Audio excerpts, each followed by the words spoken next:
Good morning, good afternoon, and good evening, people. This is your host, Alistair, and this is a very heartbreaking situation, a very heartbreaking story that we have. The title goes like, They raised a glass to celebrate the day my marriage died, and they expected me to sit there and smile. Guys, I do not have words to say about this one. This is very intense, a very sad story of a relationship that died, of a marriage that died. And you know what? Trust is fragile. Once broken, nothing is the same again. I'm very sad when I first got this story, when this was emailed to me. I felt very sad to read about this. And well, let's go ahead, let's move on to the narration. Let's share with you guys what's this all about. And let's deep dive into this. Thank you. They raised a glass to celebrate the day my marriage died, and they expected me to sit there and smile. That was the moment I knew something inside me had changed forever. The room smelled of expensive wine and victory. Laughter echoed against the walls of a house I once helped paint. Madeline stood near the fireplace, glowing under the soft lights, wearing the blue dress I told her made her look like the ocean at sunrise. Her father, Richard Coleman, lifted his glass high. "To new beginnings," he said loudly, "to my daughter's freedom." The room clapped. Freedom, as if I had been a prison. I stood near the doorway, hands in my pockets, calm on the outside. Inside, my chest felt tight, but not broken. Not anymore. Madeline's eyes met mine for a second. There was something there. Not love, not hate. Uncertainty. We had signed the divorce papers 3 days ago, quietly, calmly, in a mediation office. No shouting, no courtroom drama, just signatures and silence. But tonight wasn't silent. Her cousin leaned towards me with a smirk. "Tough week, huh?" I smiled lightly. "Depends who you ask." A few people laughed. They thought I was joking. Richard stepped closer to Madeline and wrapped an arm around her shoulders. "You deserve better than struggle," he said loudly, enough for people to hear. "You deserve security." Security, that word almost made me laugh. Because if there were one thing I had always offered, it was stability, but pride is louder than truth. Madeline walked towards me slowly. Her heels clicked against the wooden floor, each step careful. We stood face to face. "You didn't have to come," she said softly. "You asked me to," I replied. She nodded once. I thought it would be mature. Mature? I gave a small smile. "That's new word for this." Her lips twitched, almost smiling back. For a second, it felt like before. Before the distance. Before the whispers from her father's office. Before every argument ended with "my dad thinks." I still remember the first night we met. It was raining, a bookstore cafe downtown. She was reaching for the last copy of a novel, and our hands touched. "You can take it," I said. She shook her head. "We can share." We sat together for hours, talking about dreams, travel, starting something of our own one day. Back then, she didn't care how much money I had. She cared that I listened. Our first apartment was tiny. The heater barely worked, but we would sit wrapped in one blanket, laughing at nothing. She used to rest her head on my chest and whisper, "As long as we're together, I feel safe." Safe. Funny how words change. Our early marriage was full of fire and warmth. Sunday mornings tangled in white sheets, slow kisses in the kitchen while coffee brewed, inside jokes that made no sense to anyone else. Once, during a power outrage, we lit candles and danced in the living room.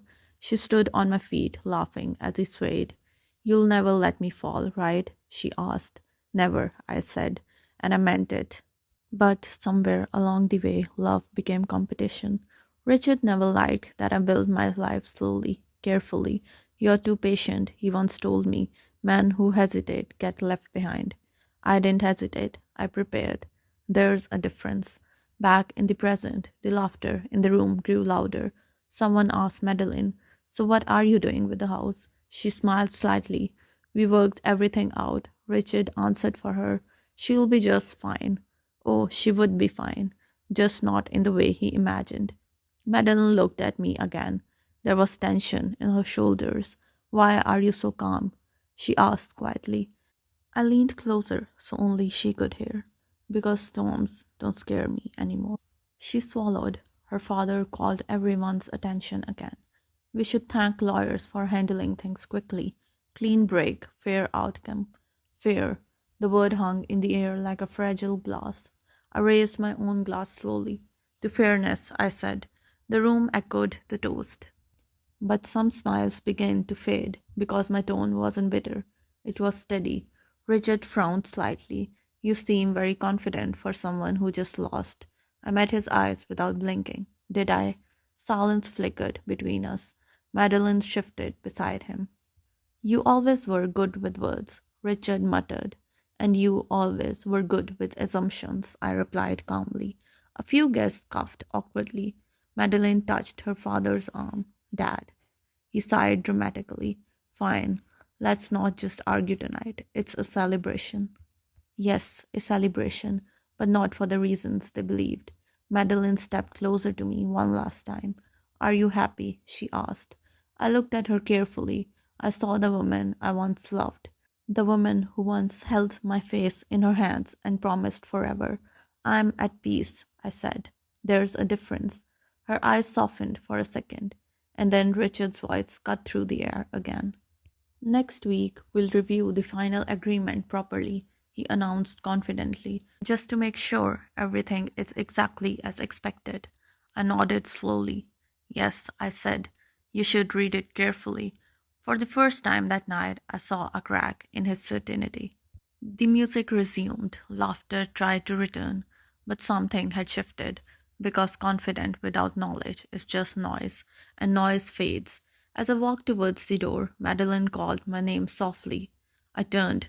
She looked like she wanted to say something, something honest, but pride stood between us like a wall. So she stayed silent, and I left quietly. Sometimes the strongest move is not raising your voice, it's letting the truth wait. Because when truth finally speaks, it doesn't need to shout. And very soon, the room full of laughter would learn the difference between winning a moment and losing a future. They thought they were celebrating my downfall. They didn't realize they were applauding the consequences of their own advice. Before they called me a villain, she once called me her forever. People think marriages break in one big moment. They don't. They crack slowly, quietly, like glass under pressure. After our honeymoon, life felt simple. We built routines: Sunday grocery trips, late night movies, whispered plans about the future. Madeline would sit on the kitchen counter while I cooked. She'd steal pieces of food and smile like she had won something. You know, she once said, wrapping her legs around my waist, if we ever divorce, it'll be because you're too irresistible. I laughed. If we ever divorce, it'll be because you can't handle how charming I am. She kissed me then, slow, deep, the kind of kiss that makes the world disappear. Back then, we joked about losing each other. We didn't know pride would be the real thief. The business idea came 2 years into our marriage. She wanted to start a luxury event planning company. Big weddings, corporate launches, high profile clients. I don't want average, she said. I want elite. I believe in you, I told her. And I meant it. We invested carefully. I put in savings. She handled the branding and big decisions. At first, it worked. Small wins turned into bigger ones, but success changed the tone at our family dinners. Richard would lean back in his chair and ask, so when are you scaling? When are you expanding? You can't think small forever. I would answer calmly, growth should be steady. He would smirk, that's why you'll always stay middle class. Madeline used to defend me at first, but slowly she stopped. Instead, she started repeating his words. We need to think bigger, she'd say. We need to take risks. Smart risks, I would respond. Safe risks are for scared people. That line hurt more than she knew. The first real fight happened over a loan. She wanted to expand fast. New office, expensive decor, high end marketing campaign. It'll attract the right clients, she insisted. It'll attract debt, I replied. We stood in the living room, tension thick between us. You don't believe in me, she whispered. That's not true. Why do you always hesitate? I stepped closer because I don't want us drowning in pressure. She looked at me like I was holding her back. That was the first time I saw distance in her eyes. Nights changed after that. We still shared a bed, but not the same warmth. She would lie facing the wall, scrolling through her phone. I would reach for her waist. Sometimes she leaned into me, sometimes she didn't. One night I pulled her closer anyway. She didn't resist. Our kiss started soft, familiar, but something underneath it felt different. Like we were trying to prove something instead of feeling something. Afterwards, she rested on my chest, quiet. Do you think we're settling? She asked suddenly. For what? For less. I stroked her hair gently. We're building. She didn't answer. The business expanded anyway. She signed deals, made fast decisions, took on heavy contracts. I asked to review the numbers. Do you trust me or not? She snapped. I trust you. I don't trust pressure. She laughed bitterly. My father was right. You're too cautious. There it was, not her voice, his. The night she mentioned divorce wasn't loud. It was quiet. I feel stuck, she said, while standing by the window. With me, with this space, this life. I felt something cold settle in my chest. If you're unhappy, we fix it, I said calmly. Not everything can be fixed. I studied her carefully. Is this about money? It's about ambition, and I don't have any. She didn't answer directly, which was answer enough. When she filed, I didn't fight. That shocked everyone. Richard expected drama, court battles, anger. Instead, I asked for mediation. We can do this respectfully, I told her. She looked confused. You're not going to argue? Arguing doesn't change facts. She assumed my calm meant weakness. It didn't. It meant I had been paying attention. Every document she signed, every expansion decision, every loan under her authority. I never stopped believing in preparation. A week before signing, she came over one last time to pick up some personal things. We ended up sitting on the couch, silence between us. Do you regret us? She asked softly. I thought carefully before answering. No, I regret what pride did to us. Her eyes watered slightly, but she blinked it away. We want different things, she said. Maybe, I replied, or maybe we just listen to different voices. She stood up quickly, and that was the end of our marriage. At least that's what everyone thought. It's amazing how confident people become when they haven't read the fine print. One week after the party, Richard insisted on reviewing the final agreement at another family dinner. He wanted proof that his daughter had won. I showed up again, calm, quiet, prepared. Madeline sat at the table, arms crossed. She looked nervous this time. Richard unfolded the documents dramatically. Well, he said proudly, let's confirm everything. He began reading, line by line. At first, his expression stayed confident. Then it changed. The house remains solely mine, purchased before marriage, protected asset. He paused. Madeline frowned slightly. We discussed that. Yes, I said gently. We did. He continued. Spousal support, waived voluntarily in exchange for personal luxury assets. Her designer collection, the car lease, the high end furniture from the office, short term comfort. He swallowed and kept reading. Business debt, assigned fully to Madeline Pierce due to documented executive authority and signed expansion approvals. Silence. The room felt smaller. Richard looked up slowly. What is this?